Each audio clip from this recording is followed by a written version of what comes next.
Today's video is a 2-for-1 in every sense of the word. Not only am I going to be telling you 2 true crime stories, each of which easily could have been its own standalone upload, the number 2 is also what these cases have in common. In both of these stories, there is a contradiction. Either one person in 2 places at the same time, or 2 people who appear to be the same person, neither of which should have been possible. That was, until detectives who were investigating these cases figured out what was really going on. That's when they discovered they weren't actually seeing double. Instead, there was a secret that explained everything that was happening. As always, my name is Nigel. I run this channel with my good friend Luke, and welcome back to Crime Zone.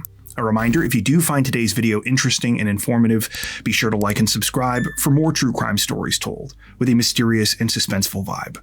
With that out of the way, let's dive in.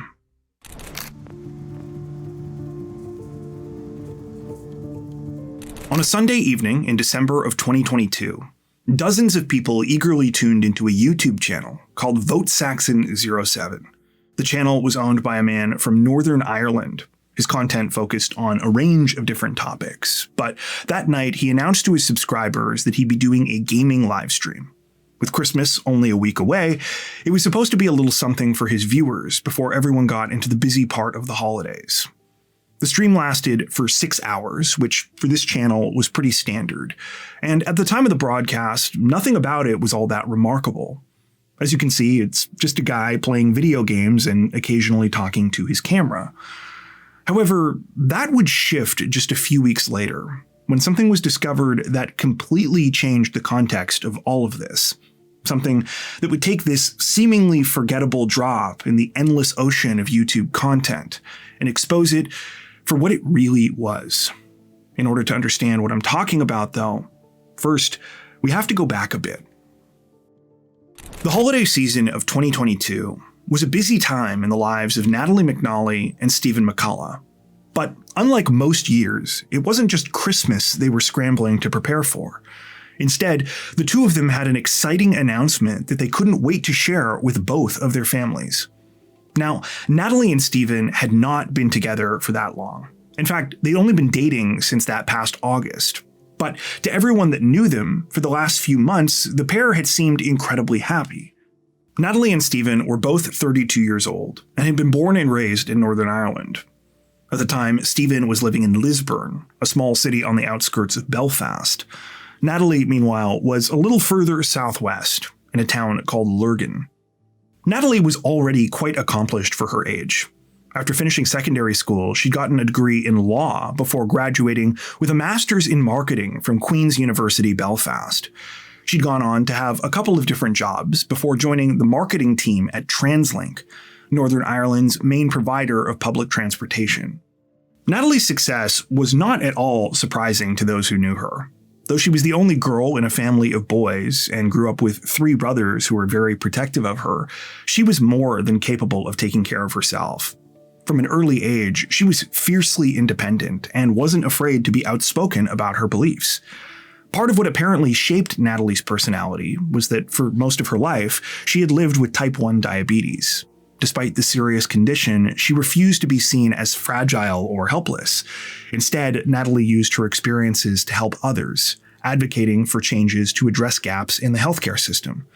She likewise was involved in campaigns promoting things like gender equality, same-sex marriage, and the protection of animals.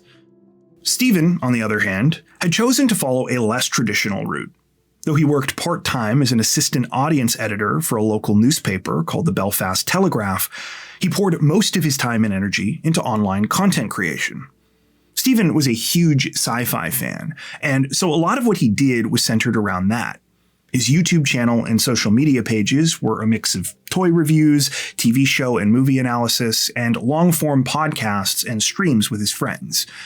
Stephen had definitely found some success, particularly in the communities built around his 2 biggest obsessions, the long-running British sci-fi series Doctor Who and the remote control robot fighting scene.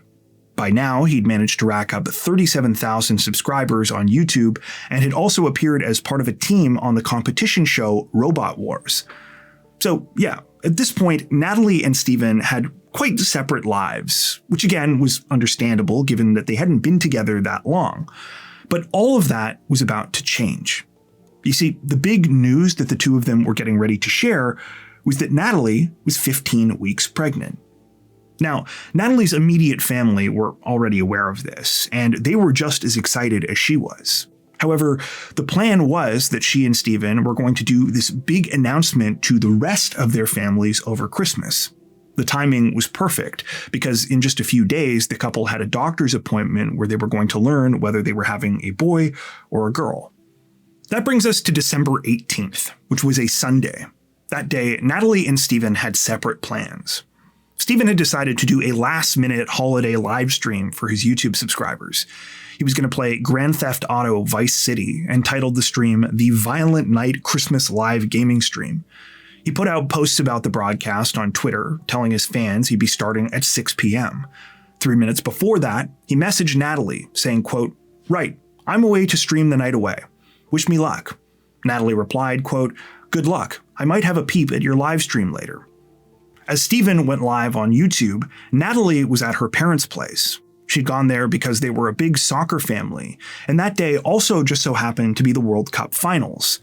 While the game was certainly exciting, of course, Natalie's pregnancy was also a hot topic. She told her family all about how she and Stephen were getting ready to sell their houses so that they could find a place together, and how much she was looking forward to telling everyone the wonderful news over Christmas. When Natalie left that night to return home, her parents and her brothers couldn't have been happier for her. It felt like everything in life was falling into place for her, and she was absolutely glowing. Sadly, though, this moment of pure joy was about to take one of the most horrifying turns imaginable. When I was a kid, the term online safety was pretty straightforward. As long as you didn't literally make a website with your most sensitive personal information on it, or agree to meet a stranger from MSN at the mall, for the most part, nothing bad ever happened to you. I probably don't have to tell you, though, that these days, the internet is a lot more of a complicated place. And sadly, that's specifically the case when it comes to digital privacy. Now, you don't have to do something actively stupid or reckless for someone to take advantage of you. In fact, there are entire industries and massive companies based around this. They're called data brokers, and they get rich by collecting and selling our private data. The worst part is, these companies aren't exactly picky about who they work with. Sure, some of the people they're selling your information to are just marketers trying to blow up your phone with annoying robocalls. But as I'm sure you can imagine, this sort of situation is also an absolute goldmine for criminals. Now, obviously, it'd be great if we could just go back to a simpler time when we didn't have to worry about all this bullshit. But I don't think that's going to happen. So instead, the next best thing we can do is be proactive. That's where the sponsor of today's video, Aura, comes in.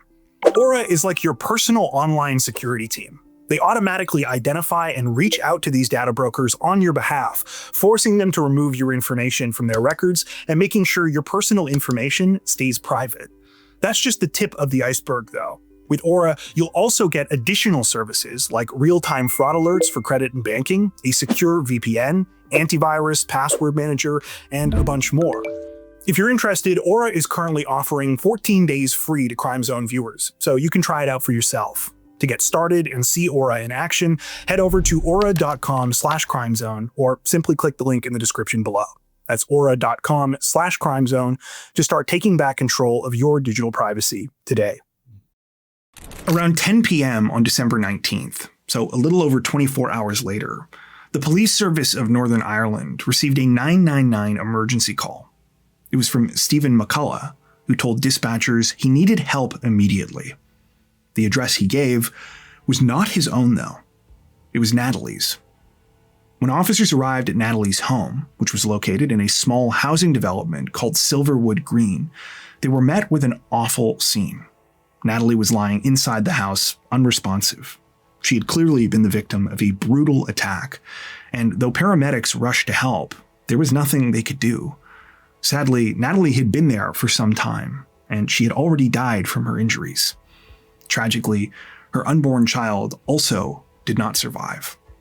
It would later be determined through an autopsy that Natalie had been killed the day before she was found, In other words, not long after she returned home from her parents' place.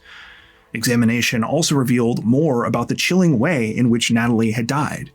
In addition to blunt force injuries to her head and strangulation that had fractured bones in her neck, Natalie had been stabbed numerous times.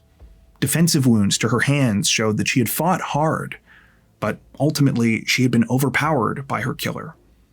Now, the obvious question was who would do something like this? I mean, not only did Natalie not have any known enemies, but the killing was particularly monstrous considering she was pregnant. Well, disturbingly, authorities quickly concluded that the person responsible was likely someone who Natalie knew and trusted. Her door was unlocked at the time her body was discovered, which meant that she had almost certainly let the killer in. And the primary murder weapon, a kitchen knife, which was found at the scene, was determined to have come from the house. Putting all this together, investigators turned to the person they believed was the most obvious suspect, Stephen. He was arrested on suspicion of murder and immediately taken in for questioning. During conversations with detectives, though, Stephen vehemently denied having anything to do with the crime. He explained that a lot of people had been concerned about Natalie because she had failed to show up for work. He had been trying unsuccessfully to reach her all day and said he had started to worry about her, specifically that she had suffered some kind of medical emergency related to her health condition. Fearing that she might have slipped into a diabetic coma, he decided to head to her house and check on her, only to walk in and find her lying on the floor and covered in blood. Stephen's story seemed to make sense, and he appeared genuinely devastated while recounting what had happened. But what police found even more convincing was when they asked him what he had been doing on the night of December 18th. That's when Stephen showed them his live stream. The time and date stamps on the video indicated that he had been live on YouTube all throughout that evening and into the early hours of the following morning. At that point, he was cleared as a suspect and released. With Stephen ruled out, police turned their attention to canvassing Natalie's complex and the surrounding area, looking for additional clues. Over the next few days, they knocked on hundreds of doors, which helped to confirm their timeline. The most useful information came from a couple of Natalie's neighbors who recalled hearing what sounded like a woman's scream around 9 p.m. on December 18th. This became even more compelling when authorities began obtaining surveillance footage. While combing through more than 3,000 hours of CCTV and dashcam video, they found two pieces of footage that stood out. Short clips from both of these videos would eventually be released to the public and featured the same unknown male suspect. Police were confident this was Natalie's killer. The first clip showed the man entering and exiting Natalie's neighborhood. He arrived at 8:52 p.m. carrying a backpack, disappearing for roughly 40 minutes before he was recorded again leaving at 9:30, this time in a completely different set of clothes. The second video was harder to make out, but was no less valuable. It confirmed that after heading into the complex, the suspect walked straight towards Natalie's front door. Now, obviously, neither of these videos was fantastic quality-wise, but detectives were optimistic that they would help to generate new leads. And they certainly did, though unfortunately not in the way that they had initially hoped. So, as you might imagine, Natalie's murder was a huge story in Northern Ireland, but especially in and around Lurgan, where she and her family were from. And it wasn't long before people started to speculate on their own about the identity of her killer. In rumors that spread like wildfire online, two names kept coming up over and over again. The first was a former boyfriend of Natalie's, and the second was an active officer with the police service of Northern Ireland. Now, it's worth pointing out that both of these men were investigated, and it seems like they were actually briefly arrested as well. They were never publicly named in reports, though police did state that a 32-year-old and a 46-year-old had been taken into custody separately as part of the investigation. It was never confirmed if these were the ex-boyfriend and the police officer, but reading between the lines, that appears to be the case. Anyway, Natalie's ex first came onto the radar when investigators were interviewing Stephen. After he provided his alibi, he told them that Natalie's ex-boyfriend had been stalking her recently, and she had mentioned she was concerned. Similar accusations were made about the police officer. On social media, people suggested that the officer had made advances towards Natalie, which she rejected, and could explain why she'd been targeted. Following further investigation, police concluded neither of the men were involved in the crime, though, and that there was actually no truth to the allegations made against them. Authorities even came out and made multiple statements about how the speculation was unhelpful and was negatively impacting the case, but this did little to stop the rumors. And that became even more true as days turned into weeks without any answers. Throughout this time, Natalie's heartbroken family did whatever they could to keep the case in the spotlight and make sure that it stayed a priority for police. They also shared their grief and frustration with the public. In one especially gut-wrenching announcement, they revealed that they had learned after Natalie's autopsy that she would have given birth to a baby boy. They named the child Dean, and on the 1-month anniversary of the crime, posted a picture of a baby scan Natalie had received not long before her murder. So yeah, safe to say that authorities were feeling the pressure, and things would drag on like this for 6 excruciating weeks. That was until the beginning of February, when they released a shocking update. They had successfully identified and arrested the unknown person captured in those surveillance videos. Well, rearrested, actually. You see, the person in that footage was no mystery man. According to police, the killer was Stephen McCullough. Now, at this point, you might be saying to yourself, wait, I thought Stephen was ruled out as a suspect. And that's true, he was. But since his initial arrest, police had learned some things, especially about his supposedly airtight alibi.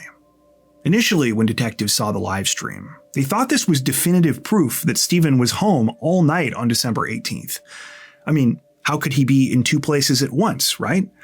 But after consulting experts, they learned that this was not the case. Instead, they were able to determine that while Stephen's channel was streaming live at the time of the murder, he was not actually there. Instead, what his viewers had been watching was a pre-recorded video, which he had put together several days earlier.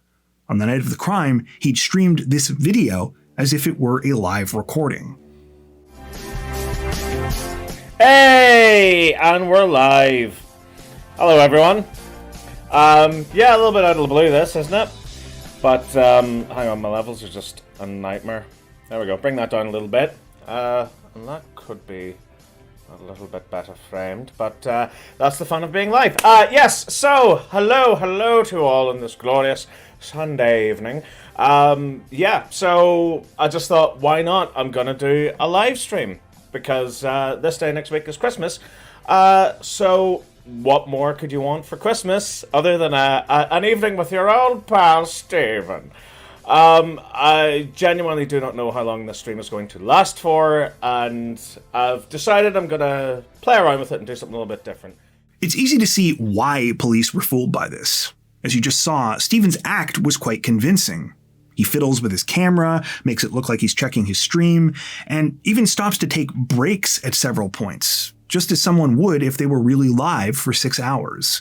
But in the end, Stephen's performance was, well, a performance, and there were clues left behind that the stream wasn't really what it seemed. One of the biggest red flags was when Stephen claimed he wouldn't be interacting with his live chat during the broadcast, blaming a technical glitch. Of course, the real reason, though, was that Stephen wasn't really there seeing the messages. Yeah, so what are we doing tonight? Well, because this streaming software is kind of up the left, it means I can't check the live chat, which is a real shame. So, by all means, talk amongst yourselves. I could use my phone to dip in every now and again and check it, but I've decided that I kind of hate live streams where people just sit and read comments. And also, if I go on my phone for too long, I'll end up just scrolling through TikTok. So, yeah, phone's away. Can't look at the live chat for some bloody reason, because if I do, it makes the whole thing freeze and OBS just screws up. In fact, I'm still live. Good. As for how detectives were able to prove where Stephen really was, this was also difficult. They argued that he meticulously planned the crime and was savvy enough to leave behind as little evidence as possible. Still, he'd made some mistakes. While the surveillance footage from Natalie's neighborhood was pretty grainy, authorities were able to get much better quality video from cameras aboard a bus. This bus had traveled from Dunmurry, close to Stephen's house in Lisburn, to a stop right near Natalie's place. A man aboard that bus matched his height and weight, and though the man kept his face covered for the duration of the ride, police were convinced that this was Stephen McCullough, particularly when they noticed that he was wearing 2 pairs of gloves when he paid his bus fare and had the same distinctive walk that also matched up with the suspect in the later surveillance video. Investigators were also able to track down a taxi driver who picked up a man close to Natalie's house shortly after the suspect was seen leaving her neighborhood. The driver not only later identified Stephen as his passenger, but mapping information from his vehicle revealed he dropped off the passenger right near Stephen's house at 11:13 p.m. This apparently lined up perfectly with data recovered from Stephen's cell phone. The device had absolutely no activity on it from 6 p.m., so the beginning of the stream, to 11:16, 3 minutes after the passenger got out of that taxi. Speaking of data on Stephen's phone, his internet search history was also quite revealing. It revealed that as far back as a month before the crime, in November of 2022, he'd been searching phrases such as, quote, "In an execution by gunshot, is it more painful to be shot in the head or the heart?" And, "Which is less painful, drowning or burning to death?" By far the most unsettling part of all of this, though, is that because of the level of planning he'd allegedly put into the murder plot, Stephen appeared to think that he would never be caught. In fact, the more police watched his pre-recorded live stream, the more they noticed what seemed to be horrifying hidden Easter eggs that he'd included, sort of bragging and taunting authorities about what he was planning to do. For starters, there's this clip where Stephen appears to make a pun out of Natalie's name. Yeah, that's physics. That's what would happen in the real world. Abso-fucking-nately. Abso-fucking-natly. There's also a point during one of the breaks where the holding screen is suddenly interrupted by this. Yeah, that's a James Bond poster for the movie No Time to Die.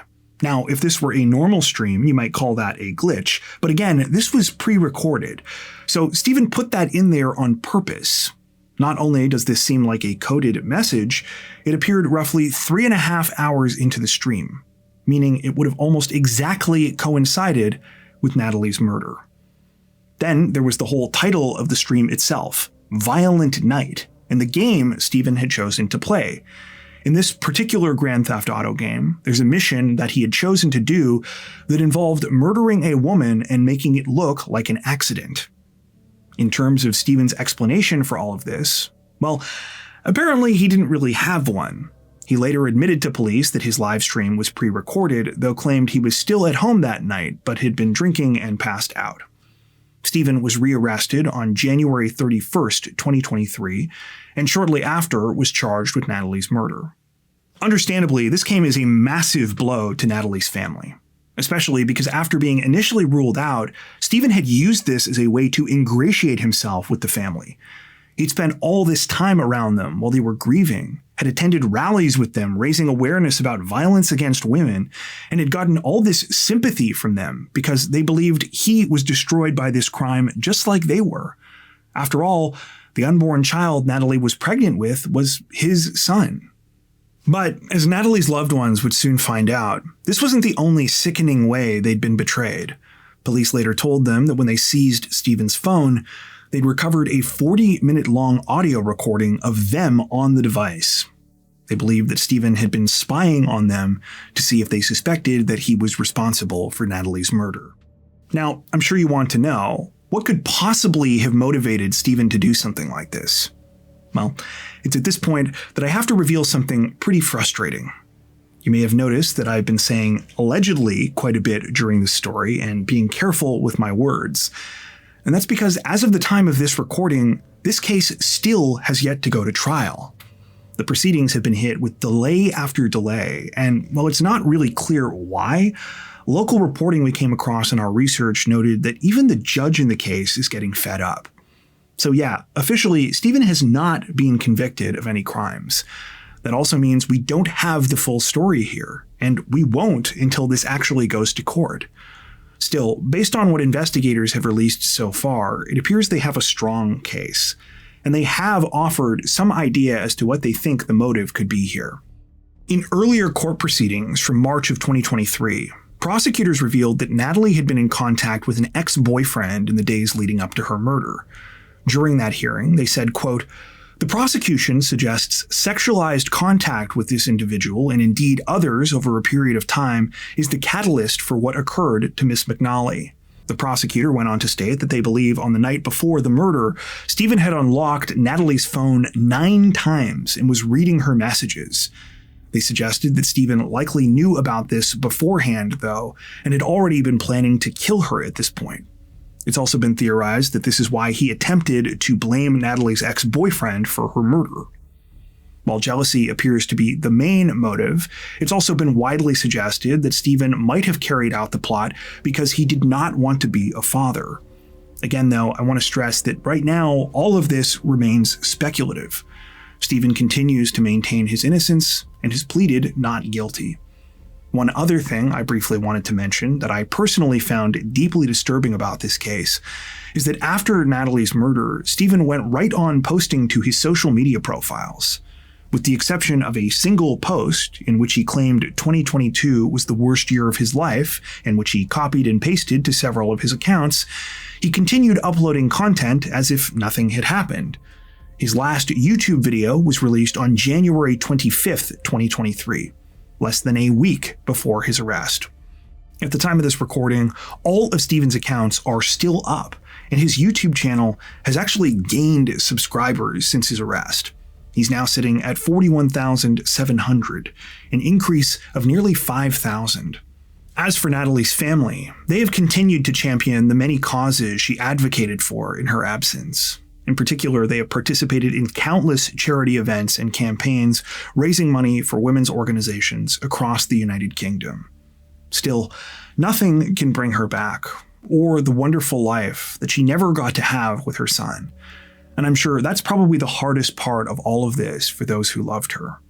I think Natalie's father, Noel, summed this up best when he told reporters during an interview, quote, "I always thought the worst thing that could happen is one of my children dying before me. But for one of them to be murdered so brutally, and a grandson, we can't imagine why someone would do this to anyone, let alone our daughter. How could someone be so evil?" According to the latest available information, Stephen McCullough's trial is scheduled to begin in November of 2025. He currently remains in custody.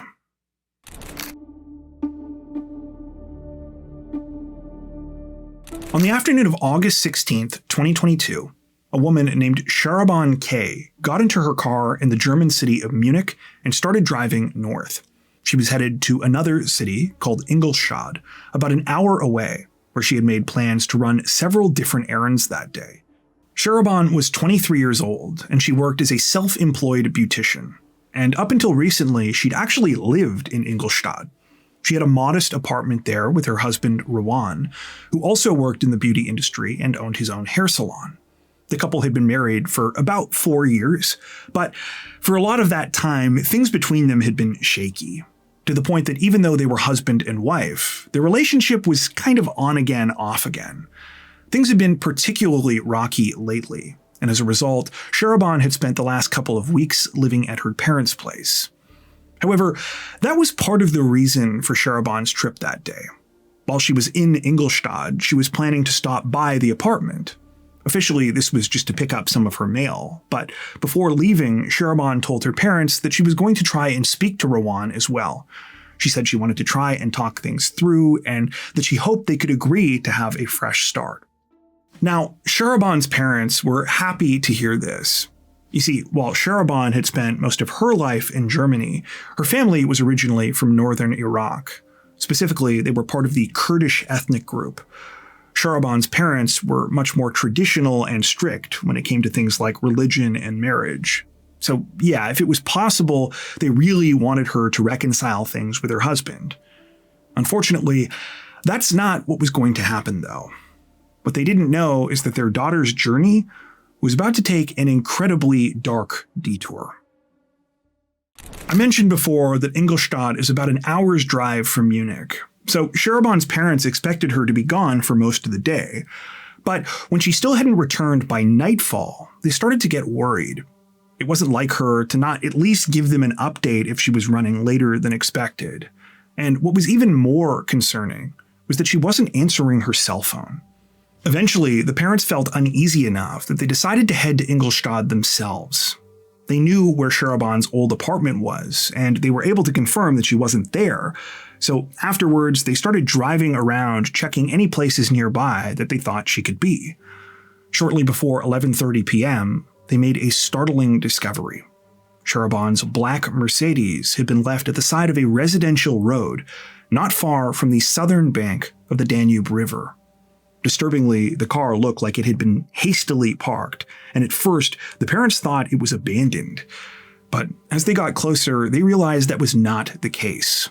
Though it was dark, they could just make out what appeared to be a person slumped over and lying motionless across the back seats.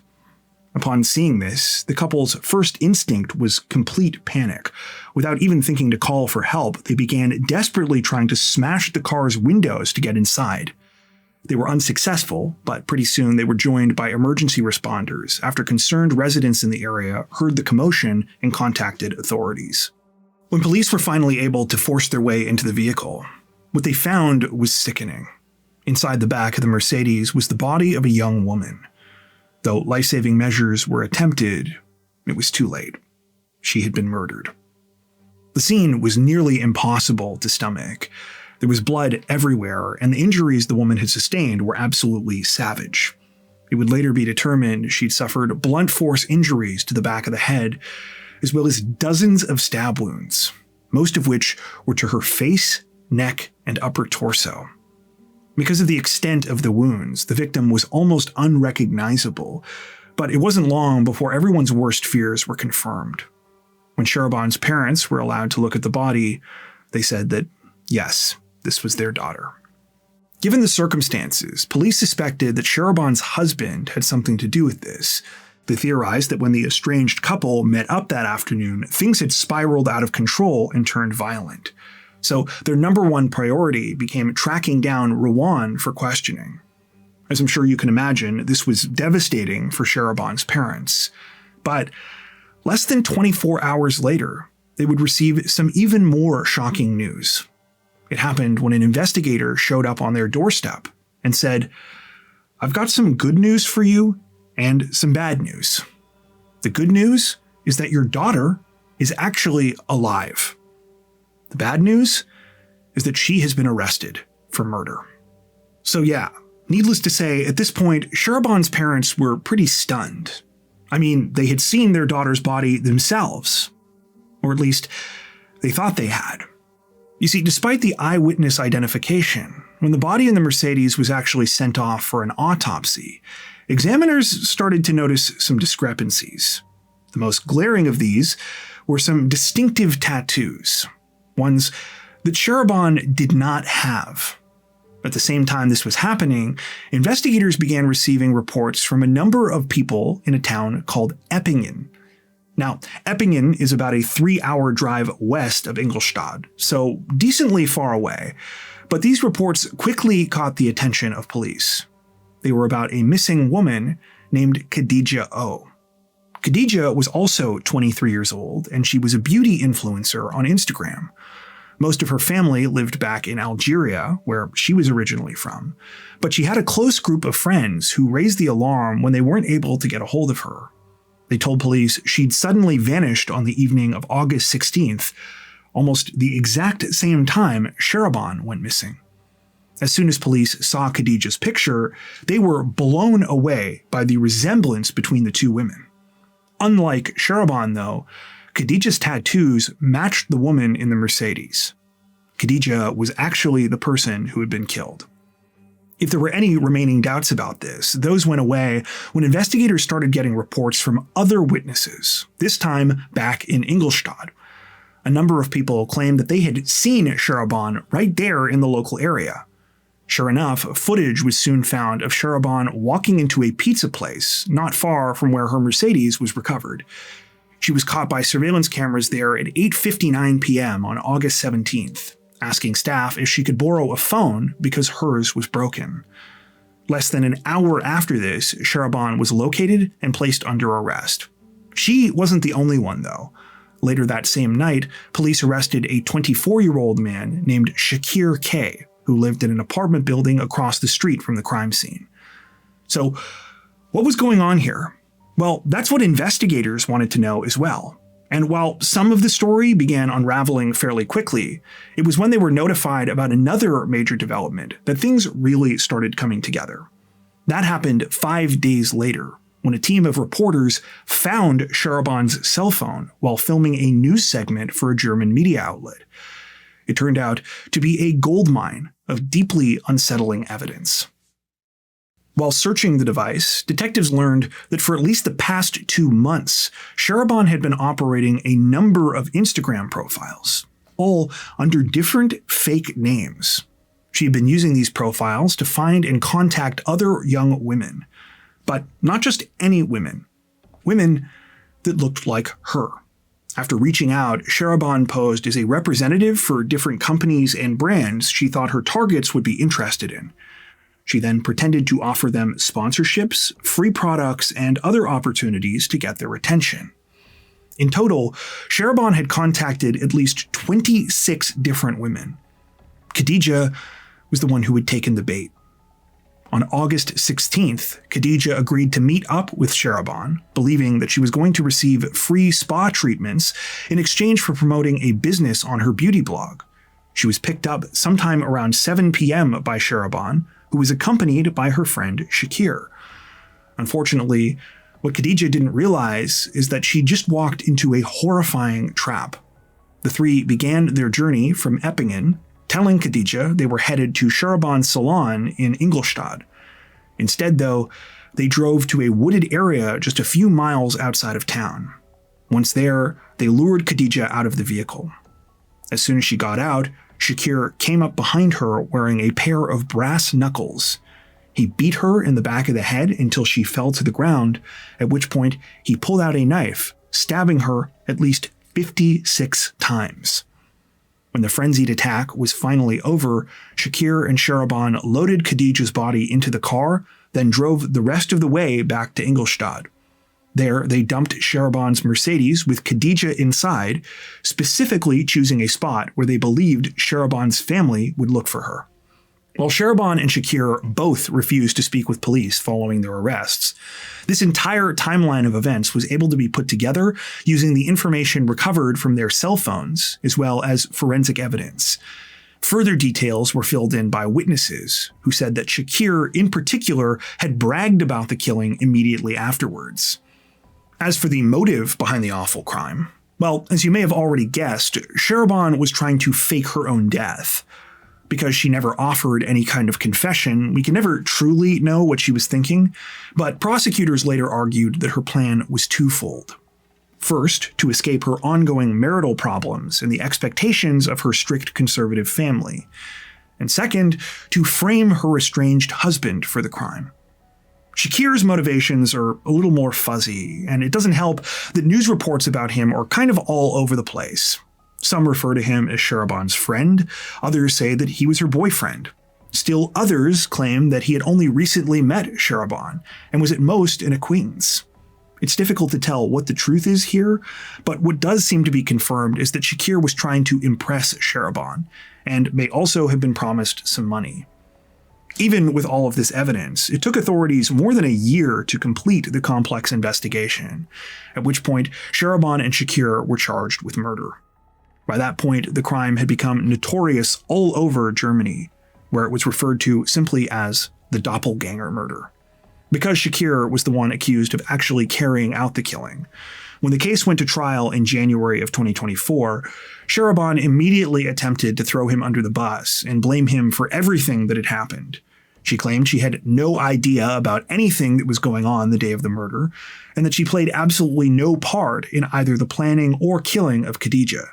Instead, she framed herself as a second innocent victim, who had tried to stop Shakir, but who was afraid for her life because he had threatened her. At one point, she even addressed Khadija's father in the courtroom, stating, quote, "I didn't want your daughter to die. I can't get the images out of my head.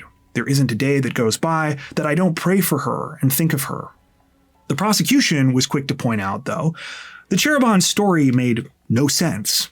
She was the one who had stalked all those women online. She was the one who had chosen Khadija as the victim. And she was the one who stood to benefit from the murder. There was no shortage of additional evidence showing that Shahriban was involved every step of the way. For instance, investigators were able to recover photos and video of her purchasing and filling a gasoline canister at a hardware store just hours before driving to Eppingen. Prosecutors argued that Shahriban had likely originally intended to burn Khadija's body, but decided against it because she was worried her parents wouldn't be able to identify the remains. Then there was the fact that Shahriban was carrying Khadija's purse and wearing some of her clothing at the time of her arrest. If she was really just an innocent victim, why had she tried to impersonate Khadija by stealing her belongings? It got even worse for Shahriban, though, because prosecutors were able to demonstrate that this terrible crime was not an isolated incident. It was part of an escalating pattern of behavior, one that had been going on for years. Back in 2018, she had been convicted of grievous bodily harm after shocking her brother-in-law in the neck with a stun gun. She'd also gotten in trouble for multiple assaults on her husband, including an incident in the spring of 2021 where she tried to hit Rawan with her car. Perhaps the most relevant part of Shahriban's criminal history, though, was also the most recent. In July of 2022, just weeks before Khadija's murder, she tried to hire someone to kill her brother-in-law. Sources don't state definitively whether this was the same brother-in-law who she attacked with that stun gun, but it's safe to say it probably was. And that's because what local media reports do say is that Shahriban blamed her brother-in-law for the breakdown of her marriage. Shahriban made a bunch of different claims about why she hated her brother-in-law, accusing him of everything from interfering in her relationship with Rawan to forcing them to abort a baby. But for obvious reasons, it's difficult to take anything Shahriban said seriously. It's also worth pointing out that apparently no one in Rawan's family thought it was a good idea for them to be together. Anyway, in a surprise twist, Shahriban actually admitted to trying to have her brother-in-law killed, and to paying someone a down payment of 5,000 euros to carry out the crime. The supposed hitman did not follow through, though, which Shahriban attempted to explain away by stating she was, quote, glad it didn't happen. Now, all that being said, Shakir was no angel either. I mean, on top of the chilling way he killed Khadija, he was also apparently a fan of trying to solve his problems by having people murdered. In fact, while in custody before the trial, he handed a fellow inmate a list of 13 names. The names were all witnesses who were supposed to be testifying against him. Shakir said anyone not marked should be injured, while anyone with a plus sign next to their name should be killed. The trials for Shahriban and Shakir lasted nearly a year, but finally, near the end of 2024, a verdict was reached. Both were found guilty of murder, while Shahriban was further convicted of attempted incitement to murder for the plot against her brother-in-law. The pair were each handed life sentences on December 19th. There are two other tragic things that I wanted to mention about this story. The first has to do with Khadija's family. I told you before that Khadija was originally from Algeria and that most of her loved ones still lived there. Well, sadly, it seems that almost all of them were left entirely in the dark about what had happened to her. From the beginning, Khadija's mother and sister found out almost everything about the case secondhand, either through friends of hers in Germany or through media reporting. In fact, they didn't even know she'd been murdered until days after she was already dead. Things apparently didn't get any better during the investigation or during the court proceedings. At one point early on, Khadija's mother even claimed she flew to Germany to try and figure out what was happening, only to be completely stonewalled by authorities and forced to return home with no answers. She said when she was finally given an email address as a supposed contact point for the trial information, it turned out to be an incorrect address. In a later interview, she and Khadijah's sister told reporters they found out about Shahraban and Shakir's convictions 3 weeks after the sentencing. It's not clear if this was entirely the fault of police. I mentioned briefly that Khadijah's father was present, and it seems that's because he also lived in Germany. There were reports stating that there was a bad divorce in the family, so that likely affected communication as well. But still, no matter what, it's awful to think about, and I can't imagine how helpless Khadijah's loved ones must have felt. The final thing I wanted to talk about is what I would argue is the most haunting part of this whole thing, and it has to do with just how persistent Shahraban was while hunting for a victim. I told you before that Khadijah fell for the fake sponsorship scheme, but this actually wasn't the first one Shahraban had tried on her. Initially, she reached out pretending to be recruiting extras for a music video for the German singer Luna. Khadijah felt like something was off, so she messaged the musician directly asking if this opportunity was real. She got a reply from Luna stating, quote, "It's fake, sister. Don't answer." So Khadijah had actually managed to avoid the murder plot, at least initially. But sadly, a few days later, Shahraban had reached out using a different profile, and this time she was able to convince Khadijah that her free spa treatment offer was genuine. According to sources we came across in our research, normally in Germany, offenders with life sentences are eligible for parole after 15 years.